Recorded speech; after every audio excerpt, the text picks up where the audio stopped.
Hi friends, welcome to my channel. जब भी शादी की बात आती है तो ज़्यादातर लड़के जो हैं लड़की में जो सबसे पहली चीज़ देखते हैं वो है आउटर ब्यूटी, एंड जो आखिरी चीज़ देखते हैं वो है आउटर ब्यूटी। इसके आगे वो सोच ही नहीं पाते, राइट? सो इस चीज़ का जो ये जो धारणा है मतलब लगता है कि सुंदरता बहुत ज़्यादा इम्पॉर्टेंट है और सिर्फ सुंदरता ही देखनी है और दिमाग नहीं देखना है। इसका ओरिजिन कहीं न कहीं हमारा रेफ़रेंस ग्रुप है, और जो सबसे कॉमन रेफ़रेंस ग्रुप हम लोगों का है सबका, वो है हमारे पेरेंट्स। जैसी शादी उनकी है, हमको लगता है शादी ऐसी ही है, होती है। अच्छी है तो हमें लगता है शादी अच्छी चीज़ है, बुरी है तो हमें लगता है बुरी चीज़ है, राइट? सो जैसा हमने अपने पेरेंट्स को बिहेव करते हुए देखा है एक-दूसरे के साथ, कि जनरली पुरानी जनरेशन में क्या था, हस्बैंड जो है वो डोमिनेटिंग है, वाइफ़ जो है सबमिसिव है। तो हमारे लिए वो आइडियल हो जाते हैं कि एक आइडियल वाइफ़ ऐसे ही बिहेव करती है और एक आइडियल हस्बैंड ऐसे ही बिहेव करता है। सो लड़के जनरली ना ये जो मेल ईगो है वो अपने फादर से ही इनहेरिट करते हैं, ये ऑब्जर्वेशन के थ्रू जो उन्होंने देखा है।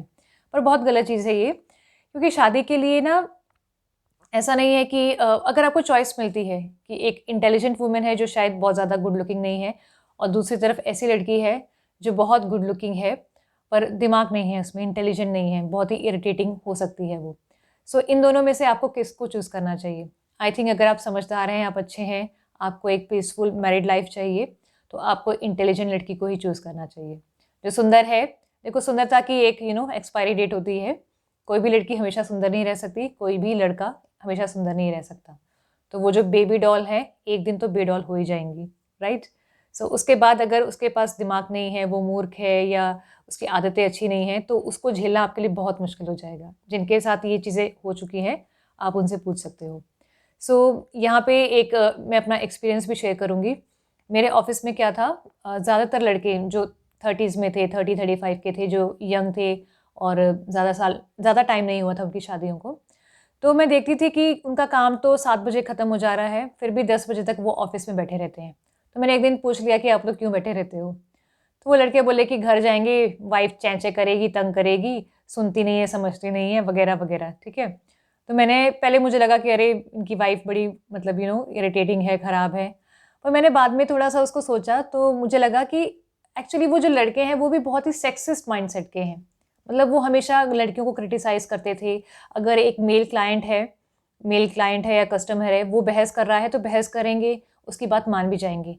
वहीं अगर कोई फीमेल कस्टमर आ जाए, जो इंटेलिजेंट है, लॉजिकली बात कर रही है, आर्ग्यू कर रही है, तो उनका ईगो हर्ट हो जाता था कि लड़की है, ऐसा बोला, अब इसको सबक सिखाता हूँ। ये एटीट्यूड उन लोगों का था। तो उन्होंने ऑब्वियसली वो इंटेलिजेंस से इनसिक्योर फ़ील करते हैं लड़कियों की इंटेलिजेंस से। उन्हें लगता है कि मेरे ईगो को पैम्पर नहीं करेगी, मेरे हिसाब से नहीं चलेगी। तो ऐसे लड़के जनरली चूज़ क्या करते हैं, ऐसी लड़कियाँ जो दिखने में तो सुंदर हैं पर अदरवाइज़ इंटेलिजेंट नहीं है। और उसके बाद वो परेशान भी हो जाते हैं उन लड़कियों से, बिकॉज़ ऑब्वियस सी बात है ना कि जो लड़की समझदार नहीं है, इंटेलिजेंट नहीं है, वो आपको समझ ही नहीं सकती। वो आपको आपके लिए वो एक लायबिलिटी है, और वहीं जो इंटेलिजेंट वुमन है वो एसेट है। तो मैं अभी आपको बताऊँगी कि इंटेलिजेंट लड़की से शादी करने के क्या-क्या फ़ायदे हैं। सो फ़ायदे काफ़ी सारे हैं, जैसे कि अगर आपकी वाइफ़ इंटेलिजेंट है, तो पहली बात तो जब क्राइसिस की सिचुएशन आती है, आपकी लाइफ़ में कोई भी अप्स एंड डाउन्स आए आए हैं, तो ऐसे में वो आपको इमोशनल सपोर्ट देगी, वो आपको गाइड करेगी। देन वो इंटेलिजेंट है तो हो सकता है वो बहुत अच्छे आइडियाज़ आपको दे, बहुत अच्छी आर्ग्यूमेंट्स आपको दे। और अगर आपके अंदर मेल ईगो नहीं है, तो आप उसको हैपीली अडॉप्ट कर लोगे। आप ये नहीं सोचोगे कि ये आइडिया एक लड़की से आया है तो मैं क्यों मानूँ? अगर वो आइडिया अच्छा है, आपके कॉमन गुड के लिए है, तो आपको एक्सेप्ट करना चाहिए।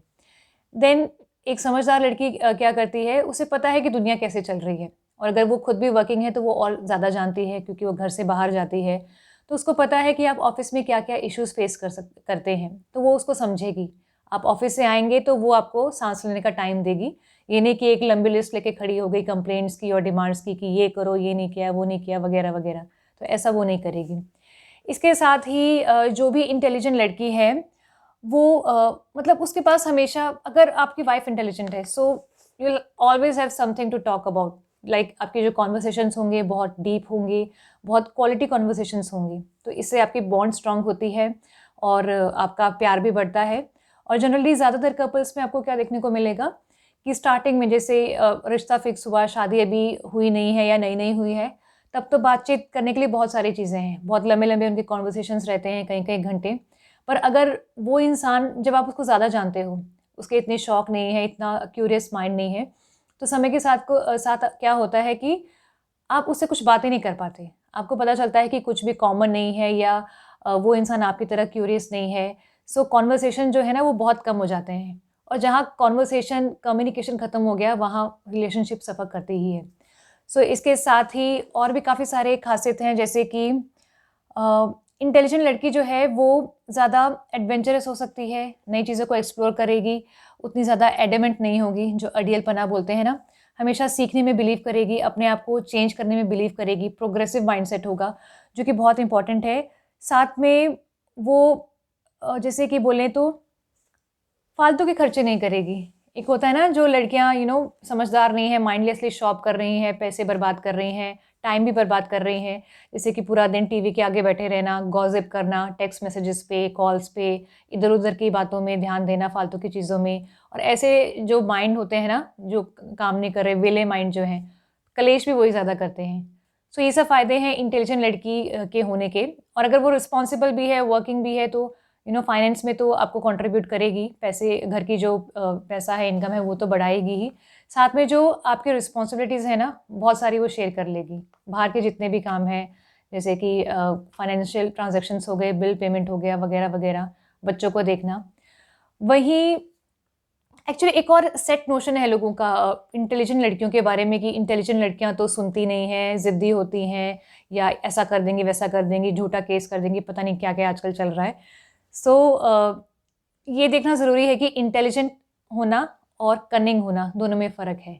कनिंग यानी वो इंसान जो चालू है, जो अपने दिमाग का गलत इस्तेमाल करके किसी का फ़ायदा उठाना चाहता है, किसी को धोखा देता है, किसी को परेशान करता है। वही जो इंटेलिजेंट व्यक्ति है, पढ़ा-लिखा है, उसके पास दिमाग है, बट उसकी वैल्यूज़ अच्छी हैं, तो वो अपने दिमाग का इस्तेमाल सही चीज़ के लिए करता है, कंस्ट्रक्टिव पर्पज़ के लिए करता है। लाइक साइंटिस्ट भी हैं, डॉक्टर्स, इंजीनियर्स भी हैं, मतलब बहुत सारे लोग हैं जो हाईली एजुकेटेड होते हैं, पर ऐसा नहीं है कि वो डिसरप्टिव ही होते हैं, राइट? तो ये गलत चीज़ है।